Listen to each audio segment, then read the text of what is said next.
Of course dandruff తో పాటు dryness కూడా ఉంటుంది చాలా మంది హెయిర్ కి.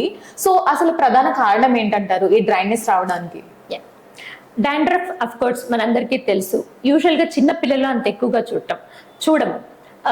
చిన్న పిల్లలు అంటే ఈవెన్ పుట్టినటువంటి పిల్లల్లో కూడా ఒక 3 నెలల వరకు డాండ్రఫ్ సమస్యలు ఉంటాయి. అది మదర్ హార్మోన్ వల్ల అని చెప్తూ ఉంటాం. బట్ మెయిన్ గా డాండ్రఫ్ ఇష్యూస్ అన్ని కూడా 8 years 9 years ఆండ్రోజెన్స్ అంటాం. కొద్దిగా వాళ్ళలో గ్రోత్ హార్మోన్స్ పెరుగుతూ ఉన్న టైంలో డాండ్రఫ్ ఇష్యూస్ అనేవి స్టార్ట్ అవుతూ ఉంటాయి. సో టీనేజర్కి వచ్చాక ఆ హార్మోన్ ఇన్ఫ్లుయెన్స్ వల్ల డాండ్రఫ్ ఎక్కువగా ఉంటుంది. మనం డాండ్రఫ్ ని సరిగా ట్రీట్ చేయకపోతే ఇది కూడా హెయిర్ సైకిల్స్ ని డిస్టర్బ్ చేయొచ్చు. ఇక డాండ్రఫ్ అనేది ఏంటి అంటే ఆయిల్. ఏంటి ఆయిల్? హెయిర్ స్మూత్ గా షైనీగా ఉండటానికి హెయిర్ ఫాలికల్ పక్కన సెబేషియస్ గ్లాండ్ అని ఒక గ్లాండ్ ఉంటుంది.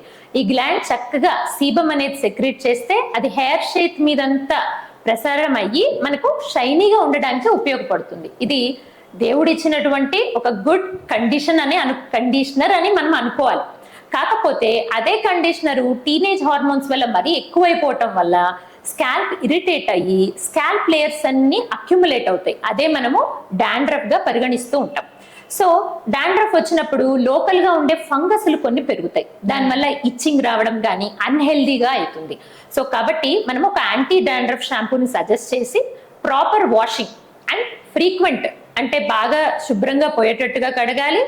అండ్ మామూలుగా చాలా మంది వారానికి ఒకసారి 10 రోజులకు ఒకసారి చేస్తూ ఉంటారు. ఆ పద్ధతి కాస్త మారాలి. డాండ్రఫ్ స్టార్ట్ అయినప్పటి నుండి మనం వారంలో 3 రోజులు కానీ 4 రోజులు కానీ షాంపూ చేసి స్కాల్ప్ ను క్లియర్ చేసుకోవాలి.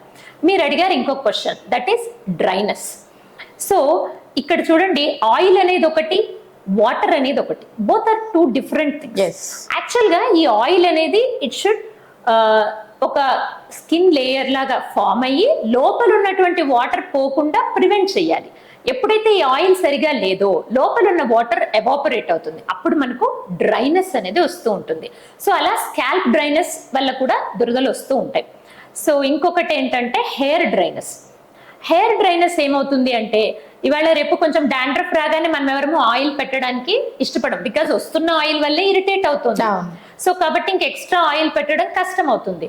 బట్ స్కాల్ప్ వరకే ఆయిల్ ఉంటుంది, కానీ కిందటి hair especially in women long hair ఉన్నప్పుడు టిప్ ఆఫ్ ద హెయిర్ వరకు మనకు ఆయిల్ అనేది రీచ్ అవ్వదు. సో అలాంటప్పుడు మనం ఎక్స్టర్నల్ గా దానికి అందించకపోతే డ్రై అవుతుంది. That can be one reason. ఇంకొక రీజన్ ఏంటి, మనం బయట బాగా తిరుగుతూ ఉన్నాం అనుకోండి, పొల్యూషన్ వల్ల కావచ్చు, సన్ వల్ల కావచ్చు, కూడా హెయిర్ డ్యామేజ్ అయ్యి హెయిర్ డ్రై అవ్వడానికి కారణం అవుతుంది. వీటన్నిటికన్నా ఇంకా ఎక్కువ కారణం మనం వాడే షాంపూలు కూడా చాలా జాగ్రత్తగా చూసుకోవాలి. So sulphate free, paraben free అని ఎక్కువగా అందరం మాట్లాడుతూ ఉంటాం అనమాట. ఎందుకు ఇట్లాగా మేము రికమెండ్ చేస్తాము సల్ఫేట్ ఫ్రీ, పారాబెన్ ఫ్రీ అంటే, సల్ఫేట్ షాంపూస్ లో ఉండేటువంటి ఈ సర్ఫెక్టెంట్ అంటాము. అదేం చేస్తుందంటే హెయిర్ షీత్ లో ఉన్నటువంటి బాండ్స్, సల్ఫైడ్ బాండ్స్ డ్యామేజ్ అవుతాయి. When those bonds get damaged, అవి డ్యామేజ్ అవుతే హెయిర్ ముక్కల కింద విరిగిపోవటం, డ్రైగా అయిపోవటం జరుగుతుంది.